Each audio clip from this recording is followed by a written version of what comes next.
Welcome back to Yoshi Entertainment, everybody. So in the last video, I spoke about the unfortunate things that was happening. I used certain instances on why people, and I wanted to double down on this. Whenever they tell you to evacuate, you need to leave. Once again, I understand that people, they are concerned about their possessions, what they've spent their life earning.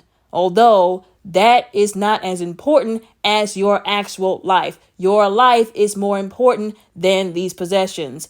You will weep over what you've lost, although at least you will still be here to do that. What is important is your safety, getting to safety the people who you're responsible for, like your children, if you have elderly parents or grandparents that need help. Another thing I talked about was people not being considerate of people who have disabilities, people who may be homeless. What about these people? Who was thinking about these people in this situation? Now, in this video concerning the California fires, I wanted to take a bit of a different turn. I was going to put these two topics together, but I felt like they should be two separate videos because some people, they don't want to hear about this while you're talking about the unfortunate things that happened to them. And I understand that, although we do need to take time to talk about this. A lot of people were saying that they don't feel like these fires were just a natural disaster. Now, I used that term in the last video, but now I'm addressing the people who feel like, once again, this was not a natural disaster, that it wasn't a coincidence, that it was something planned. There have been a lot of allegations going around, especially on TikTok. I know a lot of people scoff at that, but they tell a lot of truth that people don't want to hear on TikTok too. Some people were alleging and claiming that they saw drones in the sky before the fire started.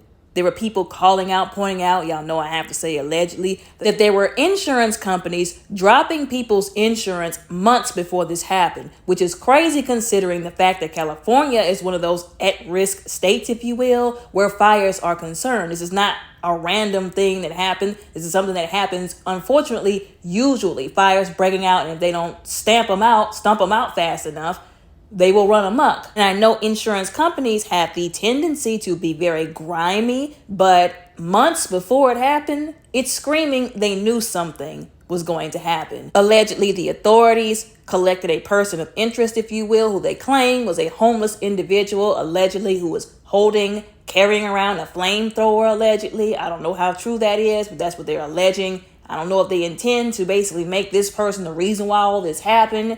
But once again, that's kind of shady to me. There were a lot of people pointing out in the pictures of all the areas that had burnt to the ground, why are all the houses in ash, but the trees are still standing? There was even the President-elect Trump who came out and drugged Gavin Newsom for absolute filth because he said, now I don't know if this is 100% true, I have to say allegedly, that he was making some piss-poor decisions on behalf of California that screwed them over. Now, some people's rebuttal to that was them saying, oh, well, you called him out as being a Democratic governor. Clearly, you're making this political. You're just targeting him because you see him as a political enemy, and that's really why you're saying all of this. President Trump called Governor Newsom incompetent, and on top of that, claimed and alleged, and I quote, that the governor had blocked an infusion of water to Southern California because of concern about the impact on a threatened fish, end quote. And I also quote, he wanted to protect an essentially worthless fish called a smelt by giving it less water. It didn't work, but didn't care about the people of California, Mr. Trump wrote on Truth Social. Now the ultimate price is being paid, end quote. So essentially what he's saying is he is blaming the governor of California for choosing to be a overrated environmentalist, if you will, and that's not a shaded environmentalist. Not all of them would behave in such a one-sided, ridiculous way. But essentially, he's trying to make it seem like this man was trying to go the whole environmental way by saying, no, I'm not about to use the water that y'all need to put out these fires that are making, like I said before, Los Angeles look like hell, quite literally. Instead, I'm going to divert it for something that's much less important and really stupid, let's just be honest. I love animals, although if I had to choose between saving people in their houses and some fish, I'm going to choose the people in their houses. Once again, I don't know if this is 100% true. I didn't say allegedly about 1,000 times. This is something that Trump is alleging. Now, it was said somewhere else where he was trying to find out, the governor himself, what was going on with the water issue, because that was another part of this very intricate puzzle that people were calling shady. The lack of usable water coming out of the fire hydrants. It was alleged that he was trying to find out what was going on because he didn't know. Once again, I'm giving him a side eye because how are you the whole governor and you don't know? That is not something that you can afford to fumble on behalf of your people. And before anybody thinks, oh, that's a little too much to put on him. No, it is not. He is directly in the position of leadership that would be required of him to have an impact on that. And allegedly, apparently, it's been well known that the people of California have been arguing with them, arguing with leadership, arguing for and fighting for legislation to be passed to conserve water. Something in order to have the water issue be solved, so if something like this happens, all hell won't break loose. And they'll actually have the water that they need in order to deal with these issues. One more time for good measure, if the fish story is true, Governor Newsom needs to be looked into because y'all have a problem on y'all's hands. Even if it's not true, he still fumbled somewhere. Whether intentionally or unintentionally, allegedly, unfortunately, the people of California are paying for it right now. Do y'all know what this reminds me of? Not too long ago in Texas, whenever it was still during the pandemic, that ice storm came through and the power grid went out, which allegedly was a 100% preventable issue had they spent the money to prevent it from happening, but they chose not to out of negligence. And they were rich. The leadership of Texas was rich enough to leave and go where they wanted to. They could go spend the rest of the winter in Cancun with the kind of money that they were making while the people of Texas was down there suffering, shivering, cold during a pandemic. Now, another reason why a lot of people felt like this was planned, if you will, even though people don't want to hear that, they want to chalk everything up to conspiracy theories because they want to live in their ignorance is bliss bubble. A lot of people are saying they felt like this was planned because, once again, remember all that we were talking about back in the previous video where there were multiple older individuals who had houses that they had bought for little to nothing decades ago. Their houses are now gone, and that really opens up a spot for whoever wants to buy up land to build houses on that they can charge out of the behind, so to speak, for in place of where somebody's house was that they did not pay hardly anything at all for. When you really think about it, it makes sense.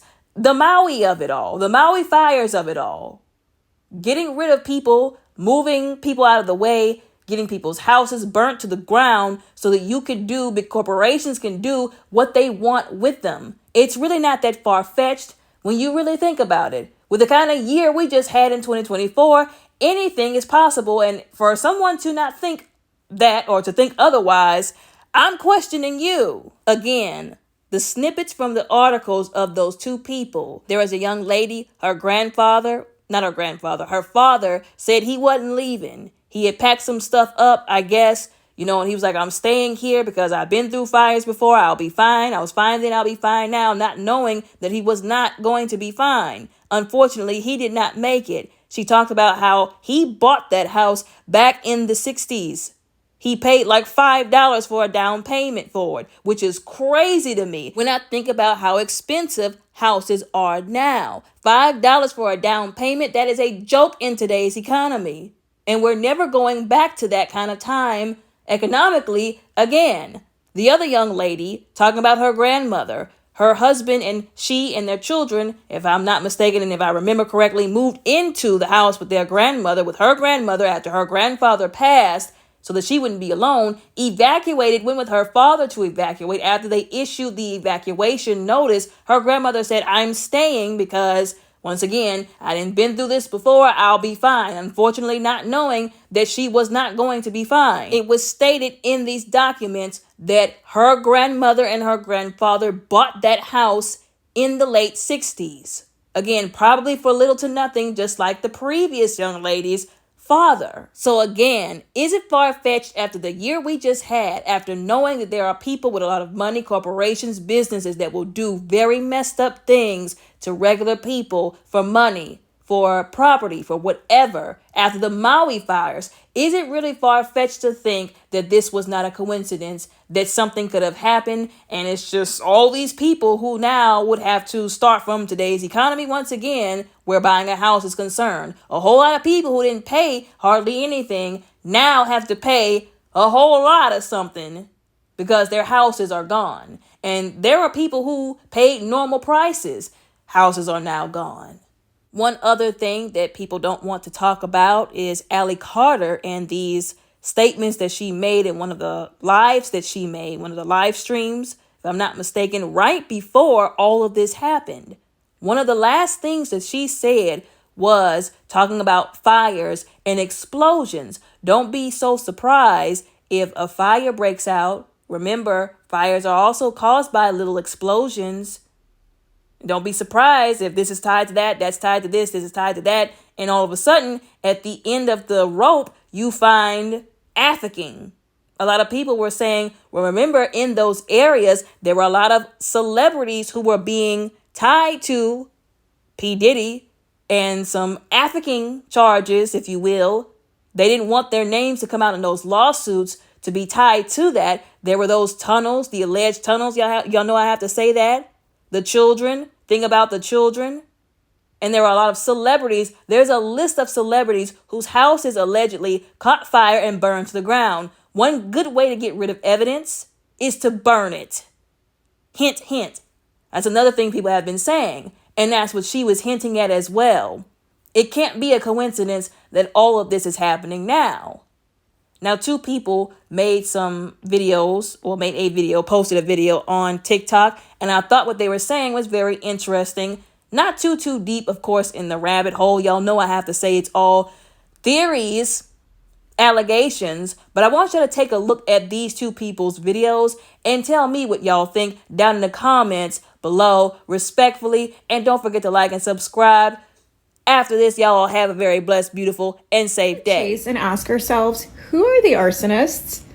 Who are the arsonists? And better yet, who are they working for? So you mean to tell me that thousands of homes are burnt down, but the trees around it, they're still standing with the leaves and the greens and everything? Like, how is that possible? And then we have the people that are running this town to the ground with no water in the fire hydrants, no support, no nothing, no answers for anybody, not the governor, not the mayor. Nobody has answers. And, you know, they're basically saying, you guys, the people, are on your own. At this point in your lives, you need to start questioning things. If you haven't already, you are too late, because things are happening and they're continuously going to happen unless we all wake up. You know, a lot of us have woken up, but a lot of us haven't woken up. You need to start questioning the narratives that they're feeding us and start looking at other alternatives, because no, we are not conspiracy theorists if we question things. We are being human. We have a brain and we are allowed to use it, okay? Wake up before it's too late. Would you be surprised if the fires happening in California were started by arsonists? With the crazy track record of the past year, would you truly be surprised if you found out that there was arsonists behind all this shit? Because the value, the property value that has been damaged in this fire is going to be one for the record books, okay? The property, here's the crazy part. Imagine you lost a home in Pacific Palisades, right? Your family's been there for generations. Well, you got to get a permit, right? It's going to be literally impossible to pay what your ancestors paid in the 70s and 60s, because that's how they base the taxes. You're not going to be able to afford it because, of course, the value has quadrupled in the last 50 years in Pacific Palisades and Malibu. And there are some great people right now that are walking around innocent, had nothing to do with anything. I wouldn't be surprised if it was started by an arsonist. I mean, I have no scientific, factual basis to base any of this on. It's just my imagination running wild like it does. But would any of you really, truly be surprised